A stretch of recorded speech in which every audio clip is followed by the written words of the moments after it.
자, 신명기 33장 우리 1절부터 우리 7절까지만 우리 교독하겠습니다.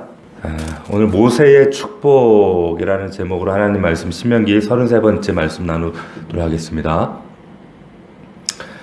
이제 모세가 그야말로 이제 마지막 자신의 온 힘을 다해서 마지막 축복을 선포하는 오늘 말씀이 33장입니다. 지난주에는 모세가 노래를 불렀지요. 그래서 우리 지난주 금요일과 주일에 걸쳐서 우리가 2023년도에 붙잡을 말씀 기도하라 생각하라 물으라 라는 말씀이 특별히 모세가 노래라는 형식, 문학 형식을 통해서 이스라엘 백성들에게 하나님의 심정과 모세의 당부를 담아서 선포하는 장면을 우리가 보았습니다. 이제 34장에는 이제 마지막 유언, 모세가 죽기 직전 정말 마지막 한숨을 토하는 마지막에 남아있는 그 힘을 다해서 마지막 유언의 말씀을 지금 선포하고 있는 겁니다. 근데 여기 보면, 과연 우리도 그렇잖아요. 우리가 마지막 언젠가는 개인의 종말을 맞이하는 시간이 있는데 그때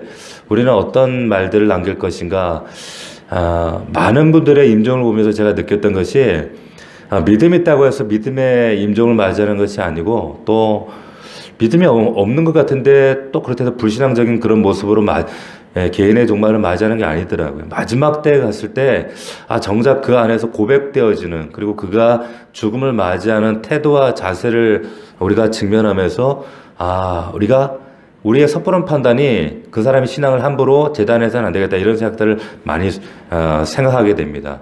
근데 마지막에 죽을 때 되면 많은 경우에 사실은 찬양보다는 억울한 어떤 자신의 심정 혹은 분노, 한탄, 원망, 불만, 불평 이런 것들을 쏟아놓는 경우가 사실은 더 많아요.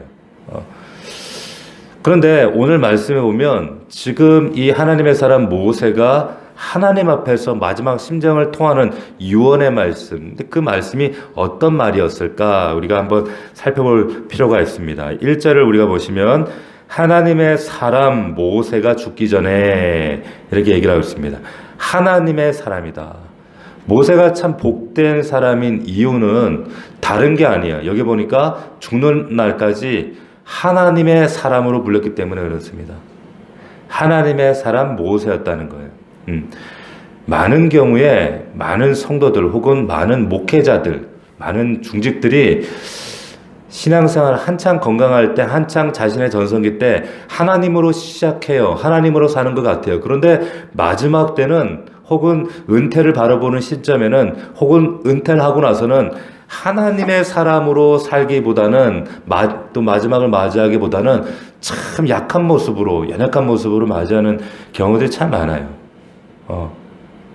특별히 참 부끄럽지만 목회자들이 그렇습니다. 정말 신앙에 존경하고 한때 정말 한국교회에 큰 은혜를 끼쳤던 그 위대한 주의 종들이 목사들이 마지막 때에 참 이런저런 구설에 오르고 추하고 정말 많은 분들을 실망시키게 되는 그 이유가 뭔가 자신의 하나님의 사람이란 그 본분과 사명을 망각하기 때문에 그래요. 그리고 처음에는 하나님의 사람이었는데 낮에는 세상의 사람이 되어버리는 거죠. 육으로 돌아가 버리게 되는 거예요. 근데 모세는 죽는 날까지 하나님의 사람이었습니다. 하나님의 사람. 이 말이 하나님과 동행했다, 하나님의 복받은 사람이다, 이런 의미로도 해석할 수 있지만 가장 큰 의미는 하나님의 사람의 가장 큰 중요한 의미는 하나님과 동역했다는 거예요. 끝까지 하나님과 동역한 사람이었다라고 하는 겁니다. 120세 그 생명의 호흡이 끝나는 날까지. 저는 우리 교회 안에 어떤 은퇴, 정년 보통 대개는 그렇게 해요. 그래서 70세, 장로님들 65세 이렇게 권사님들 은퇴 권사 그래서 은퇴식을 막 거하게 하고 박수 쳐주고 꽃다발 주고. 근데 이게 굉장히 사실은 성경에 근간을 두고 있는 말씀은 아니에요. 저는 교회 안에서는 정년이 없다라고 생각해요. 제가 정년도 안 하고 제가 끝까지 늙어 죽을 때까지 하겠다는 그런 의미가 아니라 하나님 부르실 때 스톱하면 그때는 50대도 될 수 있고 60대도 70대도 될 수 있어요. 그런데 인간이 정한 연한에 어떤 사명을 내가 이미 정하고 나는 은퇴했으니까 끝, 이제 내 자유, 이런 것은 성경적이지 않다라고 하는 거죠. 하나님의 사람이었던 모세가 그렇게 불려졌던 이유는 끝까지 죽는 그날까지 하나님과 동행했기 때문이다 라고 하는 거. 10년 후가 지나도 20년 후가 지나도 우리가 하나님 앞에 변함없이 하나님의 사람으로 서 있는가? 근데 그런 모습을 우리 자녀들이 바라볼 때 한창 때 우리 엄마 아버지가 믿음 생활 참 잘했지, 기도했지, 정말 열심히 했지. 그런데 10년 후, 20년 후에도 그런 모습이 우리 자녀들이 살아계신 하나님과 신앙을 배우는 것은 그 삶을 보는 거거든요. 그걸 통해서 그 부모를 통해서 아버지, 어머니를 통해서 보이지 않는 하나님에 대한 그 신앙의 실체를 배우게 되는 것입니다. 그러니까 우리 교회에서 우리 다음 세대 아이들이, 자녀들이 정말 3, 4천 년 전에 2천 년 전에 어떤 뭐 신앙의 위인들을 통해서 하나님을 만나는 게 아니라 실제는 정말로 우리 교회 안에 있는 믿음의 한 사람 한 사람 작은 어떤 신앙의 행위와 기도하는 모습과 섬김과 그리고 삶의 모습들을 통해서 정말 하나님의 그 신앙의 본질을 발견하게 되고 그 신앙 안에서 하나님 앞에 나아가게 된다는 거예요. 이게 복된 거죠. 그래서 우리가 마지막 날까지 하나님 앞에 붙들려 동역할 수 있는 정말 하나님의 사람으로 우리가 나아가야 될 줄로 믿습니다. 자, 그래서 그 하나님의 사람 모세가 죽기 전에 자손을 위해서 뭘 했어요? 죽기 전에 이스라엘 자손을 위해 축복합니다. 마지막 죽기 전에 유언의 말이 뭐였어요? 축복이었다라고 하는 거예요. 그러니까 죽기 전에 되면 육신이 연약해지게 되면 사람은 모든 관심이 자기에게로 초점이 모아집니다. 어린아이처럼 자기만 봐주기를 원해요. 그런데 정말 믿음의 사람들은 마지막 호흡이 끊어지는 순간, 육체가 곤고하고 연약한 순간에 저는 그러한 정말 하나님의 사람들을 많이 봤거든요. 마지막 관심사는 남겨준 후손들이에요. 이들을 어떻게 축복하고 이들을 어떤 신앙으로 이들을 건기할 것인가 라고 하는 거. 그러니까 초점이 그들에게 있는 거죠. 자, 그래서 죽기 전에 입을 벌려서 야곱이 그랬던 것처럼 모세가 축복을 해요.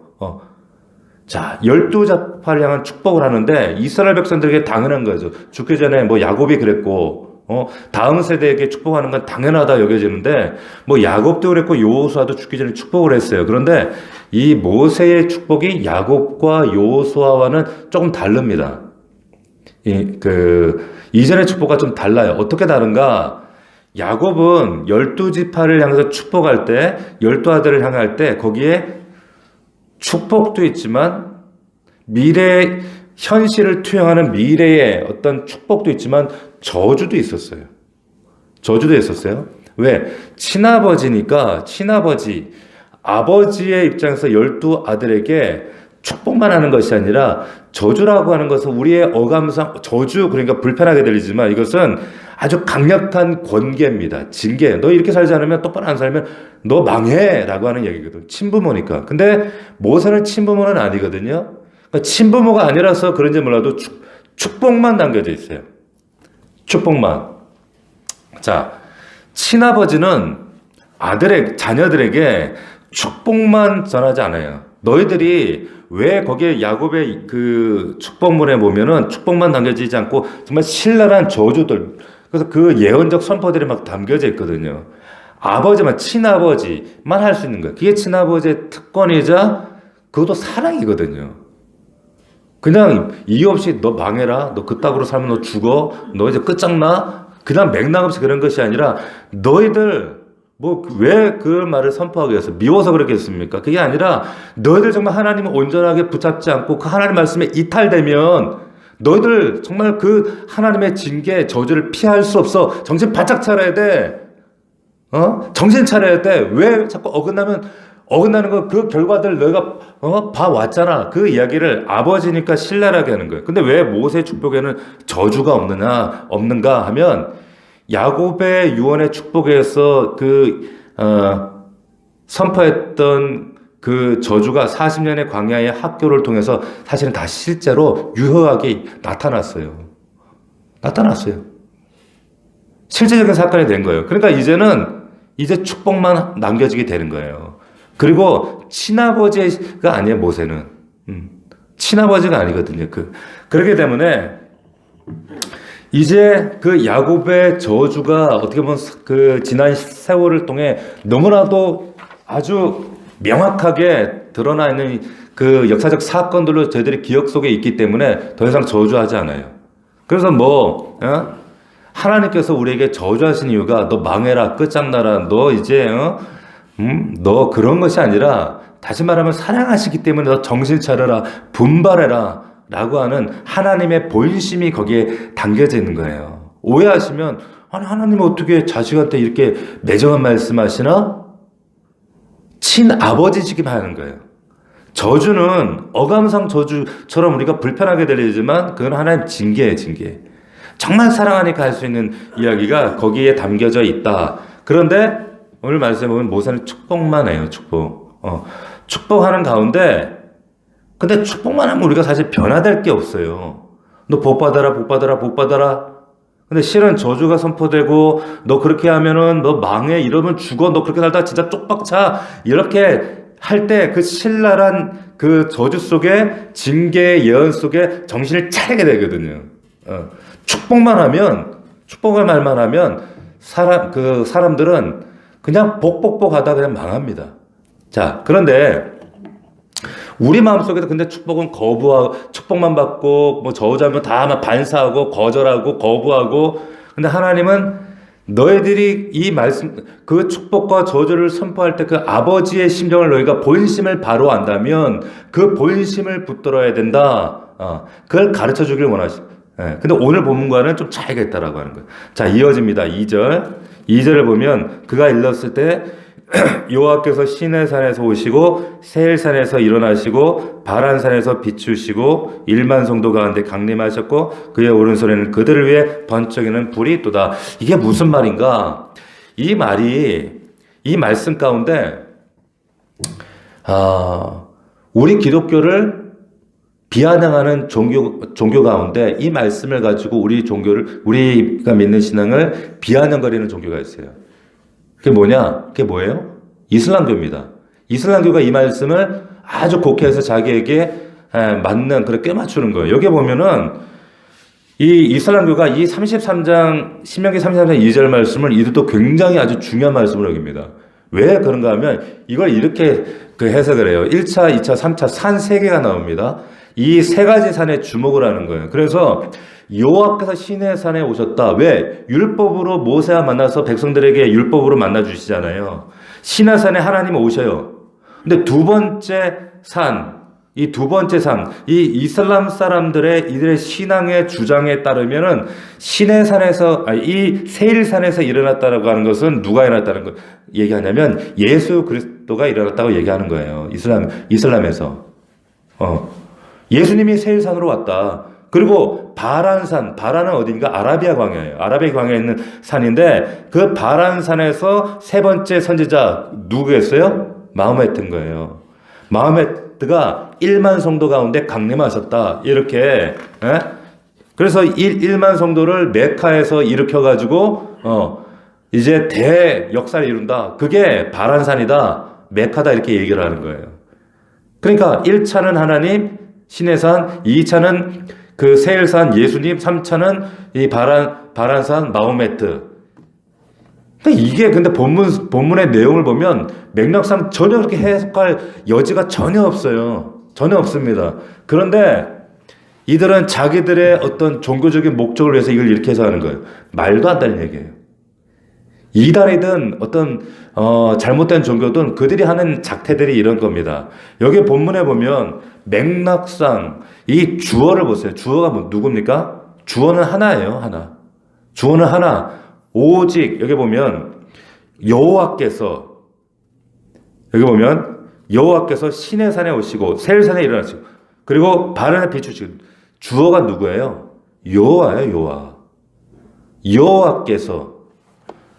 여호와께서 처음에 시내산에 오시고 율법을 주시고 그리고 세일산은 어디예요? 에돔 땅, 야곱의 형 에서 아니에요. 그 야곱의 형이라던 에돔 땅을 지나서 세일산을 지나는 이스라엘의 여정을 얘기하는. 바란산은 어디입니까? 가데스 바네예요. 가데스 바네에서 이들이 뭐랬어? 헤브론으로 들어가 12정탐꾼을 보내고 거기서 하나님 앞에 징계를 당해서 40년 광야 생활의 시작이 됐던 곳이 바로 세일산, 바란 그 산이었단 말이에요. 가데스 바네야. 그러니까 이거는 신에 사는 하나님, 2차는 예수 그리스도, 3차는 마호메트 그 얘기를 하는 것이 아니라 지금까지 이스라엘의 그 신앙의 여정 역사 가운데 함께 하신 이스라엘의 그 광야의 여정을 지금 설명하고 있는 게 2절이란 말이에요. 아멘이시죠? 이건 맥락상 보면 그냥 신명기 전체만 아니라 이 단편적인 30장 이후의 장만 보더라도 이건 너무나도 명확한 것인데 이런 식으로 꽤 맞추는 거죠. 자기들에게 맞는. 1차는 신의 산, 2차는 예수 그리스도, 세일산, 3차는 마호메트. 자, 이게 이단들이 하는 모습이에요. 그러니까 참 종교와 거짓 종교, 그리고 참 신앙, 참 하나님과 거짓 이방 종교에 구분하는, 우상을 구분하는 방법이 뭐냐면 이들도 이렇게 지금 신명기 33장을 들이민단 말이에요. 성경을 들이민다고 해서 그게 성경적인 게 아니에요. 자, 참 어처구니 없는 얘기 말씀드릴까요? 저에게 편지가 왔어요. 근데 이 편지가 한복순이라고 하는 성도로부터 편지가 왔습니다. 아주 정성스럽게 편지를 썼는데 그 편지의 예기직선 거두절미하고 딱 잘라 얘기하면 신천지 믿으라는 거예요. 목사님, 안타깝습니다. 한 번만 기회가 된다면 이 신천지의 말씀, 모든 이 성경의 비유를 하나씩 일목요연하게 풀이되어 있는 이 진리의 말씀 앞으로 오셔서 목사님, 너 정말 온전히 하나님 만났으면 좋겠다고. 그런데 얼마나 얼토당토 목사 거기 넘어가겠습니까? 그럼에도 불구하고 제가 참 다른 차원에서 은혜가 됐던 게 뭐냐면 그 편지에 얼마나 정성스럽게 저를 설득하기 위해서, 납득시키기 위해서 정성스럽게 자필로 손을 써가지고 목사님께 편지로 분기마다 한 번씩 옵니다. 근데 며칠 전에 왔더라고요. 근데 그들이 얘기하는 성경적 비유라고 하는 거, 성경을 들이민다니까요. 근데 그 사람들 말하는 게 성경적이에요? 아니라고 한 거예요. 이단들이 얘기하는 이제 비유라는 거. 여기 보세요. 신약에 이런 말씀이 있습니다. 계시록에 이런 말씀이 있습니다. 마태복음 비유가 이런 말씀. 여기 보세요. 저기 보세요. 여기 보세요. 막 여기저기 오가면서 주장을 막 펴요. 여기저기 말씀을 들이밀면 홀딱 넘어가요. 성경 말씀을 들이미니까. 여기저기 말씀 딱딱딱 들이밀면 그게 성경적이에요? 여기 성경 들이밀잖아요. 성경적인 사람이다, 성경적이다라고 얘기하는 건 성경을 많이 암송하고 성경을 읊어댄다고 그게 성경적인 것이 아니라 성경 전체를 꿰뚫어 관통하는 하나님의 본심, 전체적인 숲을 볼 수 있는 눈이 있을 때 그걸 성경적이라고 얘기하는 거예요. 근데 하나님의 본심과 하나님의 뜻 전체 숲을 보죠. 여기 떼고 여기 떼고 여기 떼가지고 여기 보세요, 저기 보세요, 여기 보세요 해가지고 그 사람을 현혹하는 거. 그건 성경적인 게 아니라는 거예요. 하나님의 본심을 알게 되면 맥락을 하면 이 말씀이 전혀 그런 말씀이 아니라는 걸 우리가 알거든요. 이 말씀, 우리가 창세기, 출애굽기, 레위기, 민수기, 출애굽기, 신명기까지 이 맥락 가운데 이게 지금 느닷없이 세일산에 예수 그리스도가 왜 나올 일이에요? 맥락을 모르고 성경 전체의 본심을 모르니까 그런 엉뚱한 비유에 그런가 보다 넘어가게 되는 거거든요. 이건 말도 안 되는 거예요. 우리가 과연 성경적인가, 무엇이 성경적인가, 그렇지 않은가? 우리가 이제 영화나 어떤 소설을 볼 때도 성경적인 영화야, 성경적인 소설이야라고 할 수 있는 것은 왜 그런가 하면, 예를 들어서 나니아 연대기라고 하는 영화, 좋은 영화가 있어요. 거기 보면 판타지예요. 그냥 뭐 동물들이 나서 족속별로 막 싸우고 전투하고 막 죽이고, 그런데 그 안에서 그 내용 보면 이제 그 안에서 싸워서 결국에 예수 그리스도를 상대하는 대표자가 나타나서 마지막 때 우리를 살리고 이기게 한다. 거기에 흐르는 성경적인 정신이 성경적이란 말이에요. 쓴 사람이 C.S. 류이스라는 기독교 신학자잖아요. 그러니까 그 안에 맥락에 흐르는 그림상은 판타지만 그 흐르는 맥락이 관통하고 있는 그 하나님의 심정이 성경적이란 말이에요. 근데 그걸 보지 않고 여기저기 성경 들이민다고 그게 성경적인 것이 아니다라고 하는 거예요. 수많은 이제 강단에서 설교가 선포될 때 저는 우리 그 성도들이 구분 없이 막 유튜브 여기저기 들어가서 말씀드리는 건 절대로 저는 절제하기를 금합니다. 왜 그런가 하면 똑같이 성경 말씀을 선포하고 말씀 구조를 드리게 돼요. 다 하나님 말씀을 기반으로 하고 있는 것 같은데 가만히 들어보면 열심히 한다, 하면 된다, 한번 돼보자, 우리 성공한다, 포기하지 않으면, 굴하지 않으면 우리 성공할 수 있다, 될 수 있다, 자기를 믿어라, 라고 하는 엉뚱한 얘기들을 하고 그것을 성경 말씀으로 포장해 선포한단 말이에요. 성경은 그런 얘기 한 적 없어요. 자기 성경, 자기 야망, 자기 유업을 너 해낼 수 있다, 이런 얘기를 한 적이 없어요. 그러니까 성경을 관통한 하나님의 본심, 그 구원과 예수 그리스도를 관통하는 그 맥락이 있지 아니하고 전혀 맞지 않는 이야기들을 성경적이라고 믿고 그냥 저기 뭐 유명하다면 이말 유튜브 갔다가 저기 갔다가 그래서는 안 된다는 거예요. 대부분 그것이 자기 욕망과 자기 야망과 버무려진 그 세상 소리에 불과하다. 그것이 그냥 귀로만 듣는 것이 아니라 영혼을 점령해버리면 한번 점령해버리는 그 젖어버린 그 우리의 영혼은 참 되돌리기가 쉽지 않습니다. 이게 하나의 영혼의 껍질을 둘러싸가지고 복음이 말씀이 그 안에 침투하지 못하도록 영혼의 껍질을 두텁게 채워버려요. 그래서 그 메시지의 맥락과 초점이 어디 있는가를 잘 보셔야 돼요. 모세의 축복이 인간의 성공을 얘기하지 않아요. 전혀 인간의 야망과 야욕을 얘기하지 않습니다. 신명기 34장 전체 단은 하나님의 백성이 하나님의 사랑을 받으며 어떻게 성장하며 복을 이룰 것인가 라는 거예요. 자, 3절을 또 이어서 보겠습니다. 복이란 뭐냐 그러면 여호와께서 백성을 사랑하시나니 모든 성도가 그의 수중에 있으며, 보세요. 여호와께서 백성을 사랑하시면 인간적인 마음, 우리 마음은 어때요? 사랑하시면 어떻게 해요? 우리가 복 받아야죠. 건강 주셔야죠. 병 안 걸려야죠. 자식 새끼들 잘 돼야죠. 근데 그게 아니라 어떻게 해요? 사랑하시나니 모든 성도가 그의 수중에 있다는 거예요. 이게 복이라는 겁니다. 아시겠어요? 자, 모든 성도가 하나님 안에 거하는 게 복이라는 거예요. 그분 안에서 만족 누리는 거예요. 그분 안에서 행복을 누리는 거예요. 그때 비로소 그것이 참 행복이 되는 거예요. 게다가 가장 큰 복이라는 게 뭡니까? 주의 발 아래 앉아서 주의 말씀 듣는 거예요. 그래서 이 자리가 복이라는 거예요. 그게 복이다. 왜냐하면 그 말씀을 듣는 그 자리를 통해서 내 영혼을 통해서 내 영혼의 치유와 회복을 통해 하나님의 복의 통로로 우리가 강건하게 세움받게 되는 거예요. 할렐루야. 자, 하나님의 수중 안에서 하나님의 무릎에 앉아 그의 말씀 듣는 것이 가장 큰 복이다. 가장 사랑받는 것이다. 이것이 33장의 맥락 흐름, 하나님의 본심이라고 하는 거죠. 근데 본문을 엉뚱하게 해석하고 갖다 붙이는 사람들은 이거 귀 구리지 않아요. 말씀이 저들에게 귀에 들려지지 않아요. 자, 4절입니다. 모세가 우리에게 율법을 명령하였으니 곧 야곱의 총회의 기업이다. 모세가 율법을, 하나님의 법을 정했어. 근데 그 법이 뭐냐? 야곱의 총회, 하나님의 백성들이 누릴 기업이다. 즉 이스라엘 백성들이 누릴 가장 큰 상급은 무엇인가? 말씀이라는 거예요. 축복은 말씀이라는 거예요.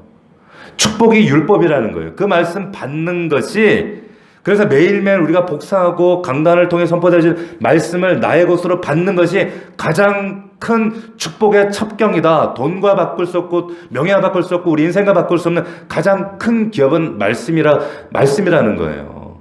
아멘. 자, 5절. 여수론의 왕이 있으니 그렇습니다. 여수론을 한번 표시해 보십시오. 여수론, 성경에 딱 4번 나오는 단어, 여수론이에요. 여수론. 이게 무슨 말이냐면 이스라엘의 별명입니다. 하나님의 사랑을 받은 자, 하나님의 사랑을 받을 만한 자. 누구에게? 하나님에게. 그러니까 즉 이스라엘은 누구냐? 즉 우리 성도는 누구냐? 하나님께 사랑을 받을 만한 자다라고 하는 거예요. 그게 여수론입니다. 근데 또 하나 이 여수론에 담겨진 뜻이 의미가 있는데 사랑을 받을 만한 자, 그냥 마냥 할아버지 할머니에게 막 용돈 받고 사랑 받고 우유 우르르 깍꿍 이런 사랑받는 그런 사람이 아니라 그런 사랑받은 자가 되었으면 이제 의의 사람이 된다는 거예요. 공의의 사람이 된다는 거예요. 그러니까 사랑받았으니 이제는 하나님의 의의 사람, 하나님의 온전한 사람을 살기로 다짐하는 사람, 그게 여기에 담겨져 있는 거예요. 자, 우리 교회가 개혁주의 신앙에서 가장 중요한, 우리가 하나님께 순종하는 것은, 보세요. 내가 순종하는 것, 곧 행위는 내가 행위를 함으로 순종함으로 구원받는 거예요? 아니에요. 구원받았기 때문에 행위, 순종하는 거예요. 그런데 자, 일부 다른 어떤 교단과 다른 그 이단적인 색채를 가진 교회에서는 구원, 우리 갈라디아에서 분명히 말씀 나눴습니다. 구원에 앞서서 우리의 행위가 있을 때, 순종이 있을 때 행위 플러스 구원이 된다. 이게 바뀌어져 있는 거예요. 아니에요. 이거 오해하시면 안 돼요. 구원이 먼저예요. 우리는 구원을 받았기 때문에 순종하는 거예요. 행위를 하는 거예요. 행위를 하지 않는 자들이 아니에요. 그게 여소론이란 말이에요. 우리는 사랑을 받은 자들이기 때문에 여소론, 이제 그 의의 자리로 나가는 자들이 됐단 말이에요. 자, 그래서 여소론 속에 의미 속에는 다시는 죄에 빠져서 다시는 무절제함 속에서 그냥 어야어야 키우는 그런 깍꿍하는 그런 버릇없는 외아들 외손자가 아니라 내가 공의로운 사람으로 살겠습니다라는 다짐을 담고 있는 것이 여소론이다 라고 하는 거예요. 여소론. 축복은 뭐냐? 그냥 떠받쳐주고 안아주고 사랑해주고 그것이 아니라 의로운 자가 되는 것. 그게 여소론이다. 자, 이 여소론이 오늘 여기 33장에 나오죠. 제일 먼저 32장 15절에 나오거든요. 32장 15절에 그런데 여소론이 기름짐에 발로 찼도다. 여기 나와요. 자, 이스라엘이 지금 이렇게 기름지며 하나님의 은혜를 발로 찼다 이런 얘기 하는 거예요. 그리고 33장에 또 15절에 이렇게 33장 오늘 여기에 2번 나오고 그리고 또 한 군데가 나오는데 이사야에 나옵니다. 한 번. 총 4번 나와요. 딱 성경에 딱 4번 나오는데 굉장히 심오하고 깊은, 사실은 굉장히 깊어서 참 이렇게 짧은 시간을 다 나누기에는 부족합니다. 자, 6절부터 보시면 6절에 이제 본격적인 축복의 내용이 등장해요. 그런데 여기 보면 6절부터 이제 펜을 들고 여기 잘 이제 보셔야 돼요. 여기 굉장히 야곱의 축복과 어떤 점이 다른가. 6절에 루벤이 나오죠. 루벤은 몇째 아들이에요? 첫 번째 아들이죠. 그러니까 1번이라고 하면서 보세요. 1번, 첫 번째 아들 1번. 그리고 7절에 누가 나와요? 유다가 나옵니다. 유다는 몇 번째 아들이냐면 4번째 아들이에요. 4번, 넷째 아들이죠. 그러니까 12아들 순서대로 되고 있지가 않다는 거예요. 그래서 한 표시를 한번 해보시는 거예요. 자, 야곱은 자기 아들이니까 순서대로 했는데 모세는 내 아들이 아니잖아요. 내 아들도 아닌데 뭐. 그러니까 순서대로 하지 않고 하나님이 주목하시는 순서대로 했어요. 이유가 있어요, 근데. 자, 1번은 루벤, 두 번째는 7절 유다가 두 번째 등장하고 4번인데 유다가 등장하고 그 다음에 3번 세 번째 아들 레위 3번. 근데 유다와 레위 순서가 바뀌었죠. 그리고 누가 빠졌어요? 시몬이 빠졌어요. 시몬이. 왜? 이 모세의 축복에는 저주는 없지만 빠진 사람들이 있어요.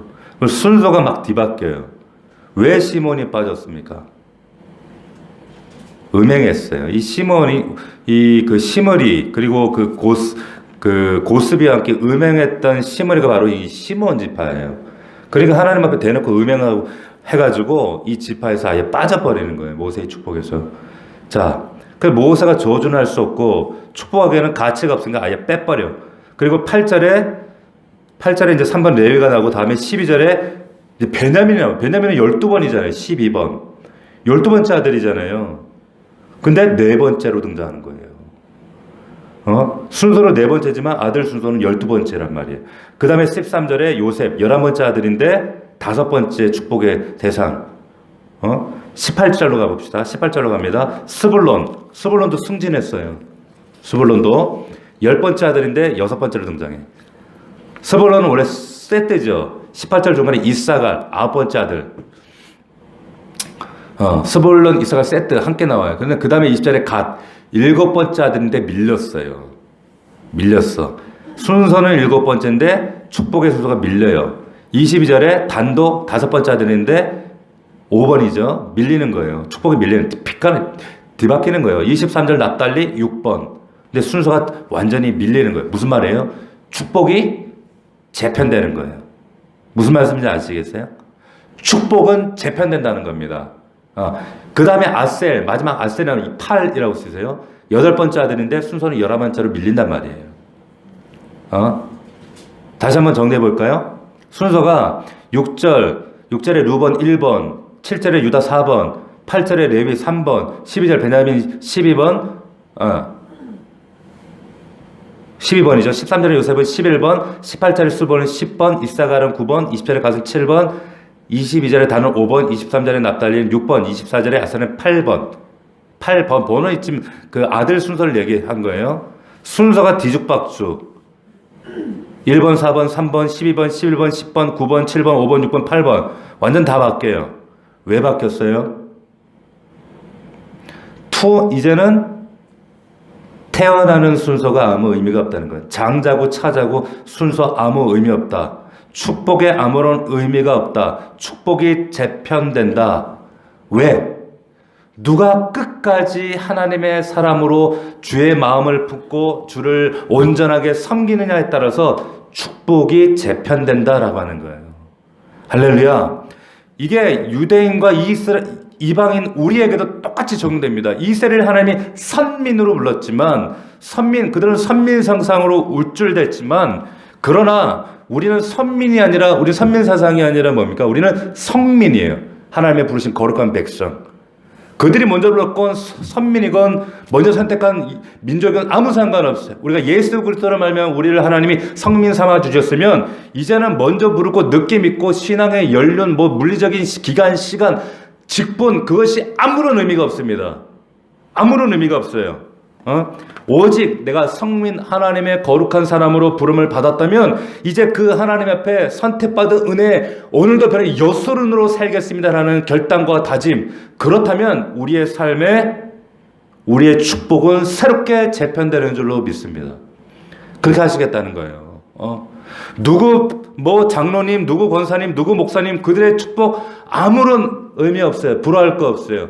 내가 정말 모세처럼 마지막까지 신실하게 진실하게 믿음의 사람 여소run처럼 우리가 끝까지 하나님의 동역자로 나아가는가? 내 믿음 변덕 떨지 않고 흔들리지 않는 믿음으로 하나님 나아가는가? 그러면 이 축복은 성경에 약속하신 축복은 모세의 축복에 나와 있는 것처럼 연륜과 경륜과 육신의 나이와 민족성과 관계없이 성민으로서 그 사람 신앙의 수준에 합당한 하나님의 축복의 우선권이 그에게 임하게 된다.